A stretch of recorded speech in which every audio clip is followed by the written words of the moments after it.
Hi hello ನಮಸ್ಕಾರ friends, ಎಲ್ಲರೂ ಹೆಂಗದಿರಿ? ಇವತ್ತಿನ ರೆಸಿಪಿ ನುಗ್ಗಿಕಾಯಿ ಫ್ರೈ. ಯಾರಿನ್ನೂ ಸಬ್ಸ್ಕ್ರೈಬ್ ಮಾಡಲಾರ್ದ ವಿಡಿಯೋ ನೋಡತ್ತೀರಿ, ಸಬ್ಸ್ಕ್ರೈಬ್ ಮಾಡಿರಿ. ನುಗ್ಗಿಕಾಯಿ ಫ್ರೈ ಮಾಡಲು ಬೇಕಾಗುವ ಸಾಮಗ್ರಿಗಳು: 4 ನುಗ್ಗಿಕಾಯಿನ ಈ ರೀತಿ ಕಟ್ ಮಾಡಿಟ್ಟೇನಿ, 2 ಚಮಚೆ ಪುಟಾಣಿ, 2 ಚಮಚೆ ಶೇಂಗಾ, 1 ಚಮಚೆ ಜೀರಿಗೆ, 1 ಚಮಚೆ ಸಾಸಿವೆ, 1 ಸಣ್ಣಗೆ ಕಟ್ ಮಾಡಿದ ಈರುಳ್ಳಿ, ಕೊತ್ತಂಬರಿ ಸೊಪ್ಪು, ಕರಿಬೇವು, 3 ಚಮಚೆ ಚಿಲ್ಲಿ ಫ್ಲೇಕ್ಸ್, ಅರ್ಧ ಚಮಚೆ ಅರಿಶಿನ ಪುಡಿ, 7ರಿಂದ 8 ಎಸಳು ಬೆಳ್ಳುಳ್ಳಿ, ಉಪ್ಪು. ನುಗ್ಗಿಕಾಯಿ ಫ್ರೈ ಮಾಡೋಕ್ಕೆ ಮಸಾಲೆ ರೆಡಿ ಮಾಡತ್ತೀನಿ. ಬಾಳ್ಗಿಗೆ ಜೀರಿಗೆ, ಪುಟಾಣಿ, ಶೇಂಗಾ ಹಾಕಿ ಡ್ರೈ ರೋಸ್ಟ್ ಮಾಡತ್ತೀನಿ. ಮಿಕ್ಸರ್ ಜಾರ್ಗೆ ಡ್ರೈ ರೋಸ್ಟ್ ಮಾಡಿಟ್ಟಿದ್ದು ಹಾಕಿ ಬೆಳ್ಳುಳ್ಳಿ, ರೆಡ್ ಚಿಲ್ಲಿ ಫ್ಲೇಕ್ಸ್ ಹಾಕಿ ಗ್ರೈಂಡ್ ಮಾಡತ್ತೀನಿ. ರೆಡ್ ಚಿಲ್ಲಿ ಫ್ಲೇಕ್ಸ್ ಇಲ್ಲ ಅಂದ್ರೆ ಒಣ ಮೆಣಸಿನ್ಕಾಯಿನ ರೋಸ್ಟ್ ಮಾಡಿ ಹಾಕೋಬೋದು.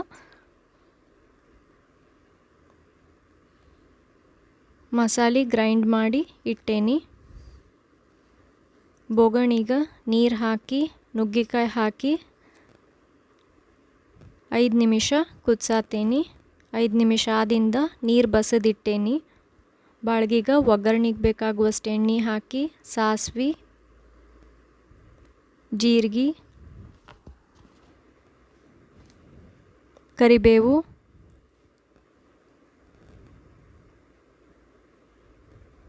ಸಣ್ಣಗೆ ಕಟ್ ಮಾಡಿಟ್ಟಿದ್ದ ಈರುಳ್ಳಿ ಹಾಕಿ ಫ್ರೈ ಮಾಡತ್ತೇನಿ.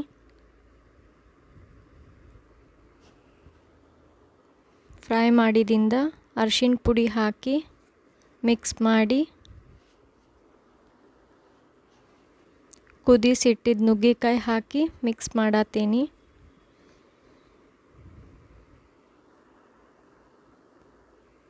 ಗ್ರೈಂಡ್ ಮಾಡಿಟ್ಟಿದ್ದ ಮಸಾಲೆ ಹಾಕಿ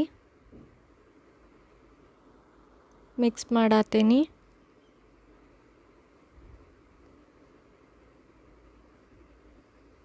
ಕೊತ್ತಂಬರಿ ಸೊಪ್ಪು, ರುಚಿಗೆ ತಕ್ಕಷ್ಟು ಉಪ್ಪು ಹಾಕಿ ಮಿಕ್ಸ್ ಮಾಡತ್ತೇನಿ.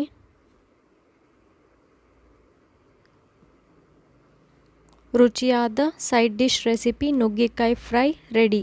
ಚಪಾತಿ, ರೊಟ್ಟಿ, ರೈಸ್ ಜೊತೆಗೆ ಸೂಪರ್ ಕಾಂಬಿನೇಷನ್. ಈ ವಿಡಿಯೋ ನಿಮಗಿಷ್ಟ ಆಗಿತ್ತಂತಂದ್ರೆ ಲೈಕ್, ಶೇರ್ ಮತ್ತು ಸಬ್ಸ್ಕ್ರೈಬ್ ಮಾಡಿರಿ. Thank you for watching.